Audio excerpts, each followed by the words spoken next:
Trump ने taco दांव चल दिया क्या? वो टैको जिसके लिए वो जाने जाते हैं, ट्रंप ऑलवेज चिकन्स आउट, वो जो खुद कहते हैं उसी से यू टर्न्स ले लेते हैं और इतने यू टर्न लेते हैं कि वो यू टर्न भी शर्मा जाता है। यहां क्या एक और यू टर्न लिया गया और उसमें भी दांव है क्या ट्रंप का? जरा यहां देखिए, पहले ट्रंप ने सभ्यता मिटाने की धमकी, आज की रात एक महान सिविलाइजेशन का अंत हो जाएगा, उसके कुछ देर में उन्होंने क्या किया था आपको मालूम है, सीज फायर का ऐलान किया था और फिर वार्ता के लिए तैयार हो गए थे। ये है डोनाल्ड ट्रंप और एक बार फिर से उन्होंने टैको दांव चला है क्या?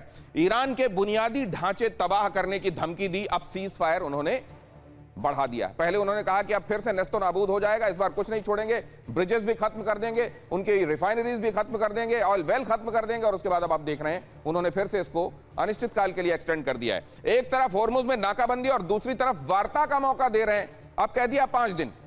ये वही वाली बात है, अगर ये काम नहीं करोगे तो तुमको बहुत जम के एक बड़ा जोर का थप्पड़ पड़ेगा, लेकिन वो थप्पड़ आए नहीं, उसके बाद कहा आप 5 दिन बाद मारेंगे। अब ये 5 दिन की मियाद दी जा रही है और जिसको अनिश्चित काल भी ब्रैकेट में कह दिया जा रहा है। मध्यस्थों को आगे रख रहे हैं ताकि वार्ता विफल हो तो वो बचेंगे और सफल हुआ तो क्रेडिट ले लेंगे। ये पहले भी उन्होंने एक बार मजाक में ही कहा था, लेकिन कहा था कि जेडी वांस अगर ये कामयाब नहीं हुआ तो जेडी वांस इसके लिए उत्तरदायी हैं और अगर कामयाब हो गया तो मैं इसके लिए इसका क्रेडिट लूंगा। और ट्रंप के बयान हमेशा बदलते हैं और जिससे जहां वो कामयाब हो जाते हैं वहां वो अपने सिर पर सेहरा बांध लेते हैं, बाकी तो बहुत सारे ठीकरे हैं ही जो दूसरों के ऊपर वो फोड़ देते हैं।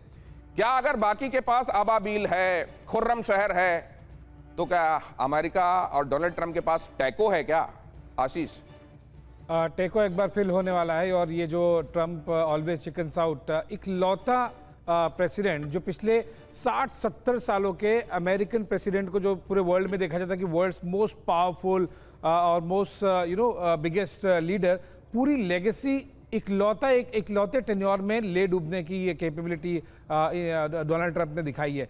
लेकिन इस पॉइंट ऑफ व्यू अगर आप देखेंगे, ईरान के स्ट्रैटेजी पॉइंट ऑफ व्यू, ये उन्हें खुद नहीं समझ में आ रहा है और वो क्या कहते हैं, आई एम 200% श्योर नाउ कि अब दुनिया को उनके कहने पे बिल्कुल भी नहीं जाना चाहिए। बस वो क्या क्या कर रहे हैं, उनकी स्ट्रैटेजी वाइज क्या है, बस उसी पर ध्यान दें। और ये एक बाय प्रोडक्ट इसलिए भी निकल के आया क्योंकि उनको विद इन उनकी सरकार, विद इन मिलिट्री लीडरशिप कोई बहुत स्ट्रांग सपोर्ट नहीं मिल रहा है। जब ये मिसाइलें मारी जाती हैं कहीं पर तो इनका एक पाथ तय होता है और इनका एक टारगेट तय होता है, वहां कुछ तो तय होता है। डोनाल्ड ट्रंप वाले मामले में तो कुछ भी तय नहीं है। वैसे में इससे ज्यादा खतरनाक क्या हो सकता है? मुझको लगता है इससे खतरनाक ना कोई मिसाइल है, ना कोई अस्त्र है, ना कोई शस्त्र है। अब जरा यहां पर ये देखिए, इराक के कुर्दिस्तान में भीषण विस्फोट हुआ है, क्या सीज फायर वाकई इन प्लेस है? जरा ये खबर देखिए, कुर्दिस्तान में, इराक के कुर्दिस्तान में भीषण विस्फोट हुआ है, एरबिल इलाके की रिफाइनरी में ब्लास्ट हुआ है, रिफाइनरी में बड़े नुकसान की आशंका है। आशीष, अब ये क्या सीज फायर चल रहा है? ये धुआं क्या बता रहा है? ये एरबिल के पास में अभी कुछ घंटे पहले ही ईरानियन ड्रोन की स्ट्राइक हुई है और ये साफ साफ दिखा रहा है कि ईरान बहुत बड़े पैमाने पर नहीं, लेकिन ज़रूर एक डेटरेंस के तौर पर मैसेज दे रहा है कि आप ज़रूरी नहीं है कि यूनिलैटरली एक तरफा आप तय करेंगे कि कब सीज फायर होगा, कब हॉर्मुज खुलेगा, कब बंद होगा। और ये इसका एक छोटा सा मैसेज है एरबिल में, इस तरह से एक ऑयल रिफाइनरी पर। अब इधर भी देखिए ना, आपने ये खबर भेजी है, ये भी बता दूं अपने दर्शकों को, उत्तरी इराक के सुलेमानिया में हमला हुआ है, ईरान समर्थित मिलिशिया पर अटैक हुआ है, मिलिशिया ठिकाना पूरी तरह खाक हो गया है। अब सवाल यह है कि अगर ये चल ही रहा है तो क्या सीज फायर को अभी लागू माना जाए? आशीष, बिल्कुल नहीं, ये केवल शब्दों में है और दोनों तरफ से आप देखिए, जब शिप्स कैप्चर किए जा रहे हैं और एसएनएसएफ जिस तरह से लैंड करके स्पेशल ऑपरेशंस हो रहे हैं, मरीन्स लैंड कर रहे हैं, इधर ईरानियन एसएनएसएफ लैंड कर रहे हैं और एक नहीं दो किए जा रहे हैं,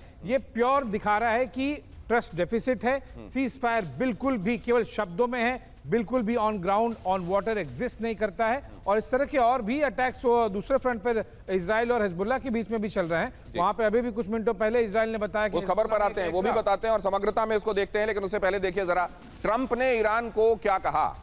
ट्रंप ने कहा है they could be lousy fighters but they are great negotiators. अब ये ट्रंप ने ईरान को ग्रेट नेगोशिएटर जब कहा तो उसके मायने क्या है ये भी समझ लीजिए, बड़ा अलग एंगल है। इससे आपको समझने को ये मिलेगा कि जितने खतरनाक लड़ाके आपको ईरान के लोग लग रहे हैं, उतने ही टफ नेगोशिएटर्स भी हैं और इस बात का एहतराम तो खुद डोनाल्ड ट्रंप करते हैं। ईरान कई सालों से बातचीत को खींचने और शर्तें बदलवाने में माहिर रहा है और दुनिया ने इस बात को देखा है।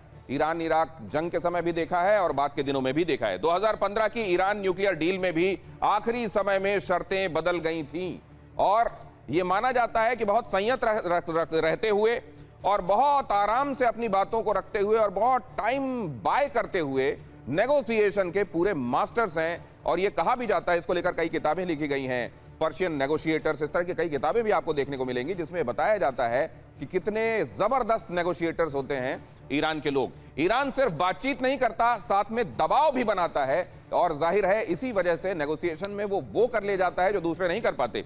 होर्मुज में टेंशन, प्रॉक्सी गुटों का इस्तेमाल, मिसाइल न्यूक प्रोग्राम को लेवरेज करना, ये सारी चीजें ईरान को करनी आती हैं। बाजार की मानसिकता समझना, शतरंज वाली सोच, विन विन से परहेज, अस्पष्टता और टाल मटोल, ये बातें हैं जो उनको ग्रेट नेगोशिएटर बनाती हैं और जिसकी वजह से खुद डोनाल्ड ट्रंप को ये कहना पड़ता है कि वो हमसे अच्छी शतरंज खेल रहे हैं और उनको ये मानना पड़ता है। अब ये बहुत सारे लोग इस बात का भी हवाला देते हैं कि आप देखिए किस तरीके से 79 बंधक जब बना लिया गया था अमेरिका के लोगों को, उस दौरान का आप नेगोशिएशन देख लीजिए, ईरान इराक के वॉर के दौरान का नेगोशिएशन देख लीजिए, JPCOA के दौरान का नेगोशिएशन देख लीजिए। पर्शियन नेगोशिएशन बड़ा खतरनाक होता है और इसके जाल में डोनाल्ड ट्रंप भी फंस गए हैं। दीपक वोरा सर, ये बात सच है क्या? एक पॉइंट ऑफ व्यू आपने अभी एक्सप्रेस किया है कि डोनाल्ड ट्रंप जाल में फंस गया है। अब मैं एक जो आपके बाकी विशेषज्ञ हैं पूछना चाहता हूं, मान लीजिए just for argument sake Donald Trump कहता है देखिए जितने मेरे वहां 1.5 लाख सिपाही हैं, इतने 3 एयरक्राफ्ट कैरियर सब है, चलो सबको वापस मैं वॉशिंगटन या न्यूयॉर्क या जहां भी वापस कर ले जा रहा हूं। क्या होगा अमेरिका में? वो इलेक्शन जीत जाएगा? जूते मारेंगे उसको। इतना पैसा तूने खर्च किया किस मामले में? हार गया क्या तू? डर गया क्या तू? पतलून गीली हो गई तेरी? क्यों भागा वहां से? और अगर ठोकेगा, sir America doesn't like to lose. I don't know whether Augustine साहब एंड मार्शल साहब अग्री, वो हारना नहीं चाहता है। वो ठोकेगा, ठोकने के बाद चला जाएगा कि मैंने अपना लक्ष्य हासिल कर लिया। अब कई साल तक इजराइल को खतरा नहीं है ईरान से। This is the bottom line. और खाड़ी के देश इस बार पार्टिसिपेट करेंगे ईरान को बताने के लिए अब हम भी पड़े हैं राहों में, आजा हमसे भी फिर जा। वो भी अपनी ताकत हल्के हल्के बढ़ा रहे हैं। नहीं, लेकिन सर यहाँ पे एक तो होता है कि आप हारना नहीं चाहते और ईरान इस बात पर बार बार जोर दे रहा है कि हारा हुआ व्यक्ति कैसे चीजें तय कर सकता है, सीज फायर को लेकर डिक्टेट कर सकता है, क्योंकि हम तो हारे हैं नहीं और वो जीते हैं नहीं। आपने जो कपड़ा गीला होने वाली बात कही तो मुझको लगता है कि यहां पर तो वो वाली मानसिकता काम कर रही है कि अगर आप इनसे पूछ लें कि ये गीला कैसे हुआ तो बोलेंगे स्ट्रेट ऑफ हॉर्मुज के करीब बातचीत के लिए गए थे, गीली बेंच पे बैठ गए थे इसलिए हो गया ऐसा।